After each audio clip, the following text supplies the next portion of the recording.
Pastor Garcia para po sa katanungan ng ating mga panauhin dyan. Go ahead, Ligan, please. Opo, kapatid na Daniel, kapatid na Eli.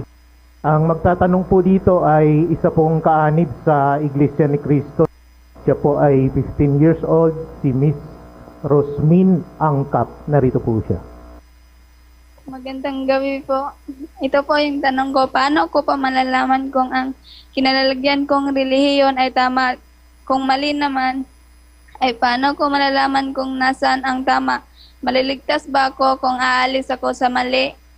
Alam mo, kapatid na Rosmin, tamang-tama yung tanong mo. Sa Biblia, talagang pagkamali, dapat aalis ka sa mali. Utos ng Diyos yung aalis ka sa mali eh. Basahin natin ang 16, 17, 18 ng Roma. Ngayon ipinamamanhik ko sa inyo mga kapatid na tandaan ninyo yaong mga pinanggagalingan ng pagkakabahabahagi at ng mga katitisuran laban sa mga aral na inyong nangapag-aralan at kayo'y magsilayo sa kanila. Sapagkat ang mga gayon ay hindi nagsisipaglingkod sa Kristong Panginoon, kundi sa kanilang sariling tiyan at sa pamamagitan ng kanilang mabuting pananalita at maiinam na mga talumpati ay dinadaya ang mga puso ng mga walang malay. Raya yung mali eh. Sabi ni San Pablo, pinamamanhik ko sa inyo mga kapatid, tandaan nyo yung pinanggagalingan ng pagkakabahabahagi, mga katitisuran, laban sa inyong aral na napag-aralan, at magsilayo kayo sa kanila. Yung salitang magsilayo, umalis ka dun sa mali. 52 ng Isayas. Basahin natin ang 11. Kayo'y magsiyaon, kayo'y magsiyaon, kayo'y magsialis doon. Huwag kayong magsisihipo ng maruming bagay. Kayo'y magsilaba sa gitna niya. Kayo'y mangagpakalinis. Kayong nangagdadala ng mga sisidlan ng Panginoon. Maliwanag ko, pinapaalis oh. Magsialis kayo doon, sabi ng Diyos. Kung saan yung mali, kung saan yung marumi, kung saan yung hindi totoo, aalis ka ron. Utos ng Diyos yung pag-alis. Katunayan, isa pang katunayan, Ikalawang Korinto 6, versikulo 17. Kaya nga, magsialis kayo sa kanila at magsihiwalay kayo, sabi ng Panginoon, at huwag kayong magsihipo ng mga bagay na marumi, at kayo'y aking tatanggapin. At ako sa inyo'y magiging ama, at sa akin kayo'y magiging mga anak na lalaki at babae, sabi ng Panginoong makapangyarihan sa lahat. Ayun, maliwanag. Magsialis kayo sa kanila. Magsihiwalay kayo. Sabi ng Panginoon, huwag kayong magsihipo ng mga bagay na marumi. Tatanggapin ko kayo. Kaya dun sa tanong mo, maliligtas ka ba kung aalis ka sa mali? Siyempre, umalis ka sa mali, pumunta ka sa tama, yun ang kaligtasan. Pero yung manatili ka sa mali, hindi ka maliligtas doon. 15:14 ng Mateo. Pabayaan ninyo sila, sila'y mga bulag na taga-akay, at kung ang bulag ay umakay sa bulag, ay kapwa sila mga huhulog sa hukay. Tingnan mo, pagka pala ang aakay sa'yo, bulag, bulag ka rin. Ayaw mong idilat ang mata mo. Kapwa mahuhulog sa hukay. Doon ka hindi maliligtas. Hindi ka maliligtas pag mananatili kang paaakay ka sa bulag o sa maling relihiyon.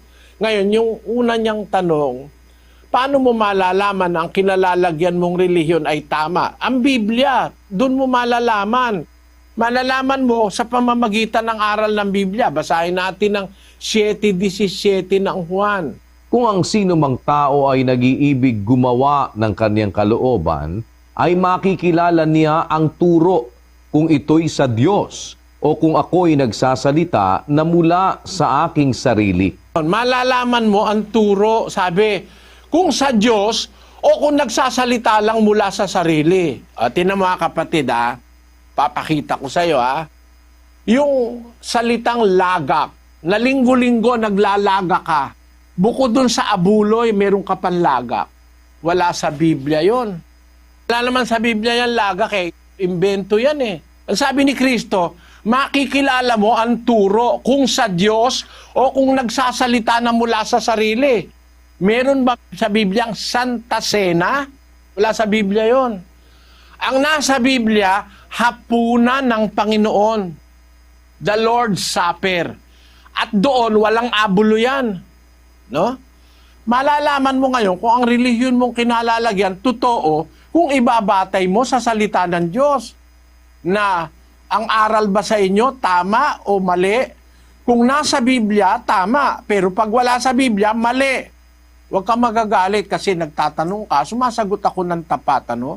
Walang lagak sa Biblia, no? Yung tinitipon construction, wala yon.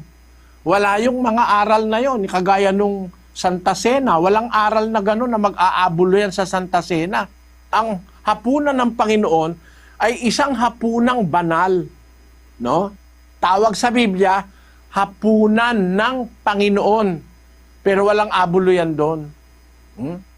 Kaya hindi totoo at hindi tama na tuwing magkakatipon, puro na lang abulo yan.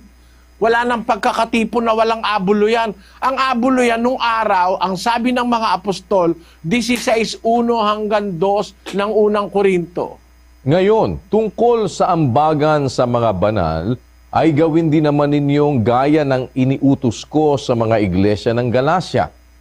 Tuwing unang araw ng sanglinggo, ang bawat isa sa inyo ay magbukod na magsimpan, ayon sa kanyang iginiginhawa.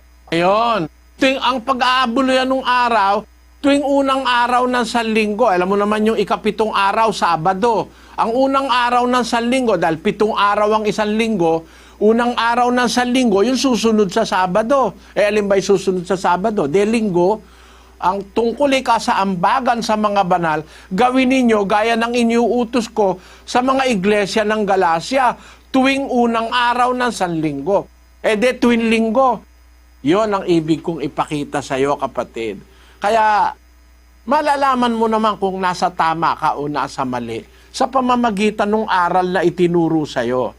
Kunyari, tama, pero wala naman sa Biblia, walang batayan. Yon ang sagot ko, kapatid na Rosemin.